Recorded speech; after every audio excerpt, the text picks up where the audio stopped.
Northern Superchargers of Manchester originals के बीच होने वाले आज के इस द 100 मेंस कंपटीशन 2025 के इस मैच नंबर 30 के अंदर जो कि खेला जाएगा हेडिंगले लीड्स के मैदान पर। अगर आप पहला रैंक 6 टीमों में लेकर के आते हैं तो एसयूवी, सेकंड रैंक लेकर के आते हैं तो बाइक, तीसरे से 7वें रैंक पर आते हैं तो आईफोन प्लस 4000 ड्रीम कॉइन्स, और उसके अलावा 8वें से लेकर के 10,000वें रैंक तक आते हैं तो भी आपको 4000 ड्रीम कॉइन्स यहाँ पर मिलने वाले हैं, और जिसको आप जाकर के शॉप कर सकते हैं, कोई भी प्रोडक्ट लेकर के आ सकते हैं फ्री में। तो कैसे उसके लिए अपनी 6 टीमें बनेंगी, दोनों टीमों की क्या स्थिति इस टूर्नामेंट के अंदर है, चूंकि अगर आप नॉर्दर्न सुपरचार्जर्स की बात करें तो ये टीम अभी अगर आज का मैच जीत जाती है तो चांसेस इनके पास होंगे, अगर बड़े अंतर से जीतती है तो नंबर 1 पर पॉइंट टेबल में चली जाए और सीधे फाइनल में चली जाए। उसके लिए ये टीम पूरी कोशिश करेगी। वहीं पर मैनचेस्टर ओरिजिनल्स की टीम टूर्नामेंट से ऑलरेडी बाहर हो चुकी है, ये इनका इस टूर्नामेंट का आखिरी मैच है। 7 में से केवल 2 मुकाबला ये टीम जीती है, लेकिन इनके पास एक प्लस पॉइंट क्या है, वो इनका गेम बिगाड़ सकती है और प्लस एक बार बिगाड़ भी चुकी है। 7 में से जो 2 मुकाबले ये टीम केवल जीती है उसमें से एक मैच काफी अच्छे खासे अंतर से उसमें इन्होंने नॉर्दर्न सुपरचार्जर्स की टीम को हराया था। तो आज कैसा कॉम्पिटिशन होगा, जबकि यह मैच 26 अगस्त को रात को 11 बजे से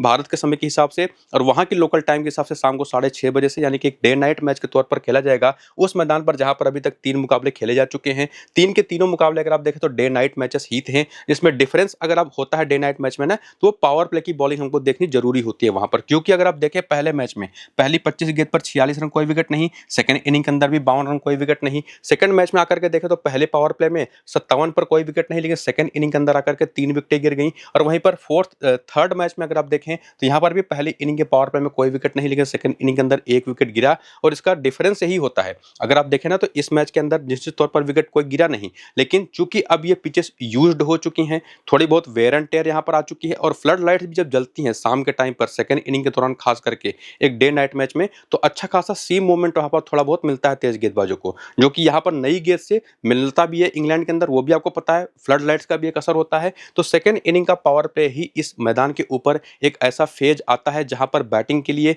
थोड़ी सी कंडीशंस मुश्किल होती हैं। बाकी ओवरऑल अगर आप देखें तो 198 का स्कोर यहां पर डिफेंड हुआ है केवल 16 रन से, यहां पर 193 का स्कोर डिफेंड हुआ है अच्छे खासे बड़े अंतर से, यहां पर 143 का स्कोर चेंज हुआ है वो भी 8 विकेट के बड़े डिफरेंस से, जो कि क्लियर करता है कि बैटिंग के लिए पिच बहुत अच्छी है। सेकंड इनिंग में जाकर के चूंकि कई सारे मैचेस हो चुके हैं ऑलरेडी, तो थोड़ा सा तो निश्चित तौर पर पिच स्लो होती है, जहां पर किसी भी बड़े स्कोर को चेज करना मुश्किल होगा, लेकिन 150 के अराउंड का स्कोर होगा तो बड़ी आसानी से चेज किया जा सकता है। बाकी अभी तक के 3 में से 2 बार पहले बैटिंग करने वाली टीम मैचेस जीती हैं। स्पिन को 9 और पेस को 24 विकेटें मिली हैं, जो कि बताता है कि ज्यादा बॉलर्स के लिए यहाँ पर कुछ है नहीं। हाँ, जैसा मैंने आपको कहा कि पावर प्ले की बॉलिंग अगर किसी टीम की बहुत ही बढ़िया है तो सेकंड इनिंग के पावर प्ले में वो उसका फायदा उठा सकती है, और ऐसे बॉलर्स हैं कौन दोनों टीमों में वो भी आगे हम देखेंगे। उसके पहले आप टेलीग्राम और व्हाट्सएप को जाकर के ज्वाइन करिए, जो कि आज की जो 6 टीमें होंगी वो सारी की सारी 6 टीमें आपको इन्हीं दोनों जगहों पर मिलेंगी, टॉस का अपडेट, वेदर का अपडेट और पिच रिपोर्ट के साथ। तो जो लिंक है टेलीग्राम और व्हाट्सएप चैनल का वो इसी वीडियो के डिस्क्रिप्शन में और कमेंट बॉक्स में जो पिन किया हुआ कमेंट है वहां पर आपको देखने को मिलेगा।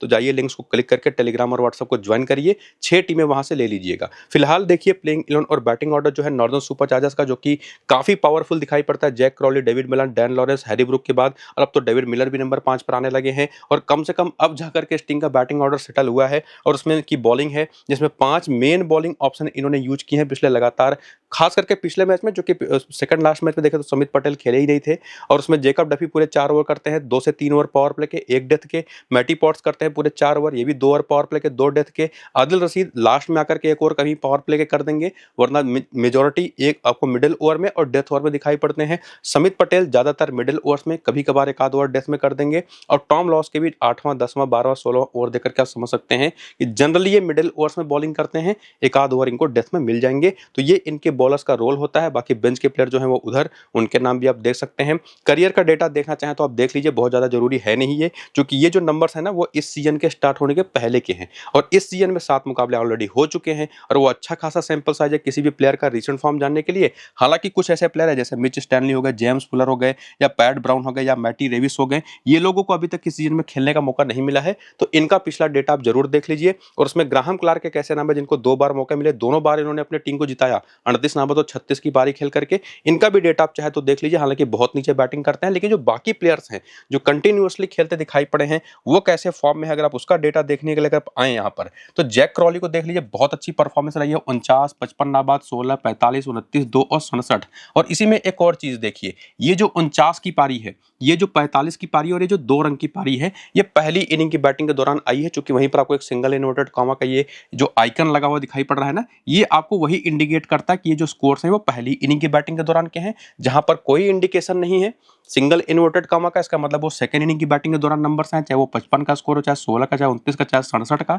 और ये स्कोर्स देख करके पता तो चलता है, हालांकि सैंपल साइज छोटा है पहली इनिंग की बैटिंग का, 3 ही मैच का है, बाकी 4 मैच में सेकंड इनिंग की बैटिंग है। लेकिन अगर आप नंबर ऑफ रन्स देखें तो सेकंड इनिंग में ज्यादा बेहतर और आसानी से आए हैं जैक क्रॉली की, तो चेज ये ज्यादा बेहतर करते हैं। हालांकि पहली इनिंग की बैटिंग में भी अच्छे स्कोर्स इन्होंने किए हैं। इससे ये पता चलता है कि one of the most important खिलाड़ी जिनके ऊपर आप पूरा ट्रस्ट कर सकते हैं अपनी टीम में ले जाते टाइम पे, सेकंड इनिंग की बैटिंग में ज्यादा। और वहां पर तो आप इनको कप्तान है, बस कप्तान भी बना सकते हैं। उसमें डेविड मलान की बात करें तो इनके भी स्कोर अगर आप देखें तो 34, 58 और 4 की 3 पारियां पहली इनिंग की बैटिंग के दौरान, सेकंड इनिंग की बैटिंग के दौरान 22, 19, 1 और 41 की पारी। यानी कि कंसिस्टेंसी तो नहीं देखने को मिल रही, हालांकि पहली इनिंग में एवरेज थोड़ा सा बेहतर आपको दिखाई पड़ेगा, तो निश्चित तौर पर उस हिसाब से बहुत ज्यादा भरोसेमंद ऑप्शन तो है नहीं। इसके बाद डैन लॉरेंस जो कि पिछले 2 मैच से खास करके नंबर 3 पर अब आ रहे हैं, तो इन पर आप ज्यादा भरोसा कर सकते हैं। हालांकि अभी तक बॉलिंग पिछले 2 मैच में इन्होंने की नहीं है, उसके पहले बॉलिंग लगातार कर रहे थे, और ये एक बहुत अच्छे डिफरेंशियल ऑप्शन ही होंगे। इनके ऊपर पूरा भरोसा तो नहीं बन पाएगा, लेकिन निश्चित तौर पर जो सेकंड लास्ट मैच में इन्होंने जब बैटिंग करी थी नंबर 3 पर 37 रन बनाए थे, तो वहां पर बहुत अच्छे टच में दिखाई पड़े थे। और अगर आप इनके बैटिंग स्कोर्स भी देखें, पहली इनिंग में 8 रन,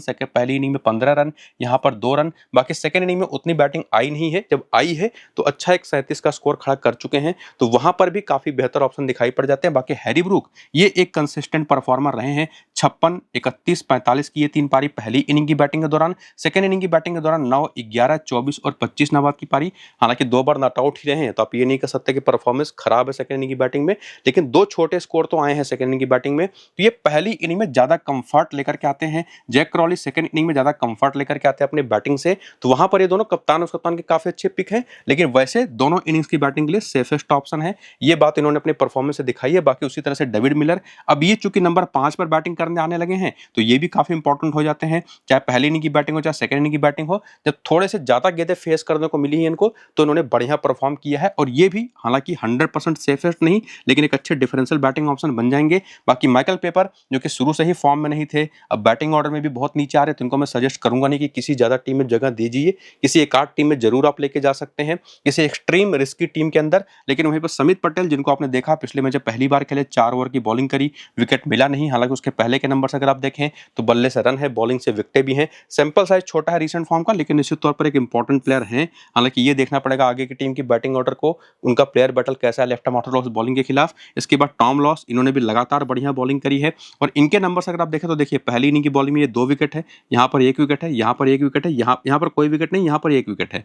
सेकंड इनिंग की बॉलिंग में भी देखें तो यहाँ पर 2 विकेट है, यहाँ पर भी 2 विकेट है। मतलब कहने का यह है कि चाहे पहली इनिंग की बॉलिंग रही हो, चाहे सेकंड इनिंग की बॉलिंग रही हो, अभी तक बहुत अच्छा काम किया है। और ये कैसे बॉलर जो मिडिल ओवर में बॉलिंग करते हैं, और मिडिल ओवर्स में अगर कोई बॉलर विकेट निकाल करके इस मात्रा में दे रहा है, तो आप समझ जाइए कि निश्चित तौर पर वो one of the best bowler उस टीम का, तो इनके ऊपर आप जरूर भरोसा कर सकते हैं। इसके बाद मैटी पॉट्स, इन्होंने भी लगातार विकेट निकाल करके दी हैं जब से खेल रहे हैं, जिसमें पहली इनिंग की बॉलिंग में 1, 2, 0 और 2 विकेट। तो सेकंड इनिंग की बॉलिंग में अगर आप देखें तो 1 विकेट यहाँ पर, 3 विकेट यहाँ पर कोई विकेट नहीं। नंबर्स दोनों इनिंग्स में काफी सिमिलर टाइप के हैं। बाकी आदिल रशीद एक स्पिनर है, पिछले 3 मैच में विकेटलेस गए हैं, हालांकि उसके पहले के 4 मैच में 6 विकेटें थी, जिसमें अभी तक अगर आप देखें तो पहली इनिंग की बॉलिंग जब इन्होंने की है तो 0, 0, 0, 3 बार विकेट ही नहीं है, 1 बार 2 विकेट है। लेकिन बाकी सेकंड इनिंग की बॉलिंग में 2 बार 2-2 विकेटें हैं, और 1 बार कोई विकेट नहीं है। तो कंपैरेटिवली अगर आप देखें तो सेकंड इनिंग की बॉलिंग ज्यादा कंफर्ट के साथ इन्होंने की है। लेकिन चूंकि अब यूज्ड पिचेस हैं, तो वहां पर आप इनको इनिंग की बेसिस पर नहीं, बल्कि 100% एक सेफ ऑप्शन के तौर पर लेके जा सकते हैं। और जेकब डफी ने भी अभी तक देखें तो कुल टोटल 5 मैचेस में 7 विकेटें चटकाई हैं, उसमें 1 बार पहली इनिंग की बैटिंग करते हुए 3 विकेट है, यहाँ पर 0, यहाँ पर 0। लेकिन जब सेकंड इनिंग की बॉलिंग करी है तो दोनों बार 2-2 विकेटें हैं, और ये पावर प्ले में बॉलिंग करने आते भी हैं। आज एक डे नाइट मैच है, सेकंड इनिंग का पावर प्ले काफी अच्छी कंडीशन इनको लेकर के आएगा, तो ये भी काफी अच्छे और सेफेस्ट चॉइस में से एक आ जाते हैं जो कि आपकी टीम में आएंगे। तो अगर आप प्रॉपर पूरा देखें तो ये 6 बेस्ट ऑप्शंस हैं जो कि आपकी टीम में होने ही चाहिए। लेकिन उसी में चूंकि आपने देखा कि जेकब डफी चाहे हो गए, चाहे वो मैटी पॉट्स हो गए, चाहे टॉम लॉस हो गए, इनकी बॉलिंग का जो रोल है वो अलग अलग तरीके से रहता है। तो अगर आप देख पा रहे हैं कि स्कोर ये टीम पहले बैटिंग कर रही है, सेकंड इनिंग की इनकी बॉलिंग है, तो वहां पर जो मिडिल ओवर्स की बॉलर हैं वो उतने इंपॉर्टेंट शायद न रह जाए, तब इनकी जहां पर आप रिप्लेस करके किसी टीम में डैन लॉरेंस को, किसी टीम में यहां पर लेकर के जा सकते हैं डेविड मिलर को। हालांकि वो चीज मैं जेकब डफी के साथ कहने को आपको नहीं कहूंगा, क्योंकि वो उस फेज में सेकंड इनिंग में बॉलिंग करेंगे जहां पर सबसे अच्छे चांसेस बनेंगे। पहली इनिंग की बॉलिंग है तो किसी टीम में आदिल रशीद को ड्रॉप करके इनकी जगह पर भी आप डैन लॉरेंस या डेविड मिलर को या डेविड मलांग को रोटेट करके लेके के आ सकते हैं। इसी तरह से प्लेयर पिकिंग आपको करनी है आज के इस मैच में इस टीम की तरफ से, और यहीं तक लगभग बातें क्लियर हो चुकी हैं। हालांकि अगर आप चाहें तो हेड टू हेड के भी आंकड़े देख सकते हैं। जैक क्रॉली के 2 मैच में 77 रन है, डेविड मिलर के 4 मैच 176 रन है, दोनों के नंबर्स काफी अच्छे हैं। डैन लॉरेंस के 2 मैच में 10 ही रन है। यहाँ पर हैरी ब्रूक के 6 मैच में 156 रन है। हालांकि ये नंबर्स बहुत बड़ा रोल प्ले नहीं करेंगे आपकी टीम बनाने में, लेकिन फिर भी कुछ डेटा ऐसे होते हैं, जैसे अगर आप देखें समित पटेल के तो 4 मैच में 6 विकेट है, तो वो इनकी इंपॉर्टेंस को भी आपको समझा देगा। बाकी मैटी पॉट्स कुछ खास कमाल नहीं कर पाए, 5 मैच में 3 विकेट है।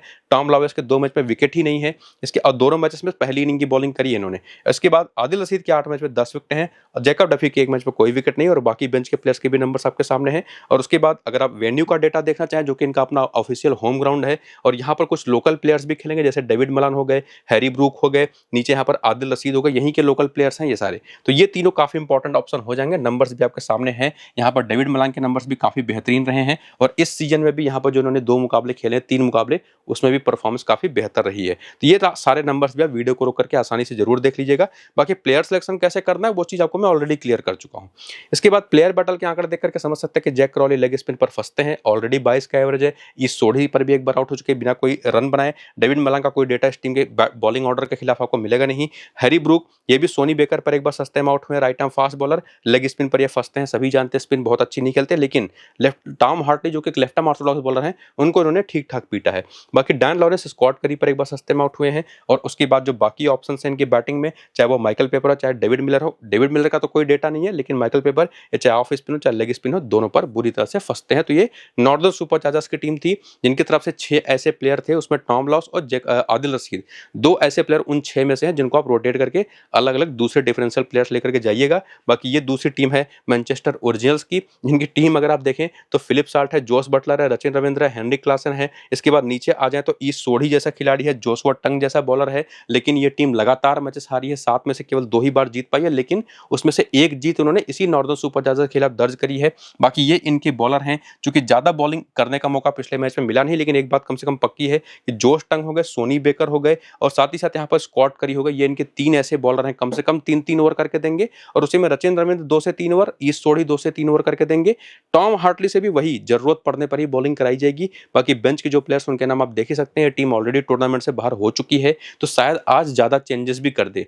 तो इसके बाद बाकी करियर के आंकड़े आपके सामने है, लेकिन ये इस सीजन के शुरू होने के पहले के हैं, और इस सीजन में जो परफॉर्मेंस आई है वो नंबर्स आपके सामने यहां पर हैं। और अगर आप इस पूरी टीम को देख लेना तो केवल टॉम एस्पिनवाल ही एक ऐसे तेज गेंदबाज या प्लेयर हैं जो कि अभी तक स्क्वाड में जगह नहीं बना पाए हैं प्लेइंग 11 में।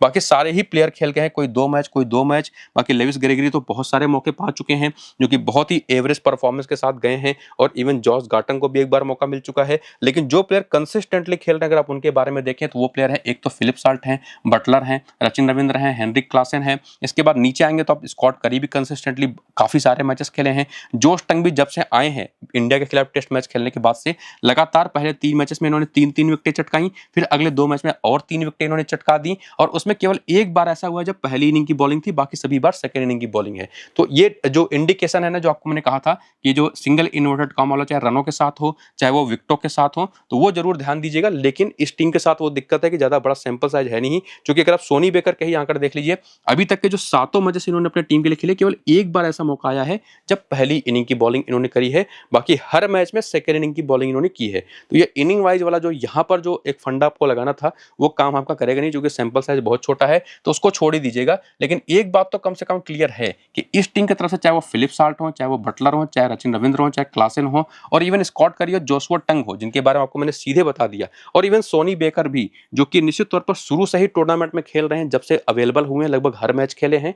तो ये सबसे 6 मोस्ट इंपॉर्टेंट प्लेइंग ऑप्शंस हैं, जिसमें फिलिप साल्ट का फॉर्म अगर आप देखें तो पिछले कुछ मैचेस में जाकर के थोड़ा सा डिप कर गया है। इसके बाद बटलर का फॉर्म देखें तो ये भी पिछले 2 मैच में नहीं चले, हालांकि उसके पहले के 3 बैक टू बैक मैचेस में बढ़िया करते दिखाई पड़े थे।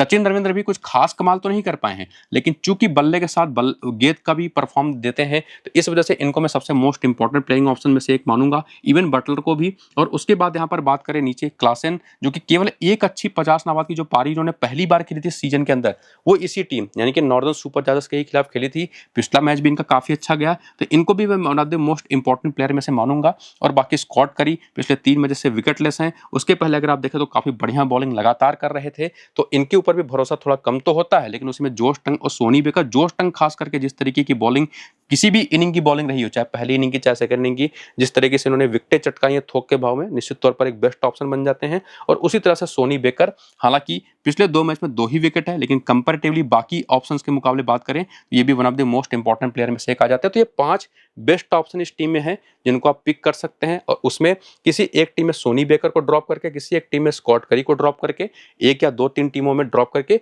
आप अपनी टीम में किसी में फिलिप साल्ट को, किसी में यहाँ पर अगर आप चाहें तो स्कॉट करी को भी जगह दे सकते हैं। मतलब ये जो बॉलिंग ऑप्शन है, चाहे वो सोनी बेकर हो और चाहे वो नीचे यहाँ पर रचिन रविंद्र हो, जो कि परफॉर्मेंस अभी तक देखें तो बहुत ही एवरेज है, इन्हीं दोनों को रोटेट करके आपको फिलिप साल्ट और स्कॉट करी को अपनी टीम में रोटेट करना है इस तरह से। और जिस प्लेयर का जितना बड़ा रोल है उसके हिसाब से उसको ज्यादातर टीमों में जगह देना है। इसके बाद हेड टू हेड के आंकड़े आपके सामने, वो भी अगर आप चाहें तो देख सकते हैं, जिसमें फिलिप साल्ट के 8 मैच 216 रन 61 का हाईएस्ट स्कोर है। बेन मैकेनी के 1 मैच में केवल 11 रन है। जोस बटलर के 4 मैच 165 रन 75 का हाईएस्ट स्कोर है।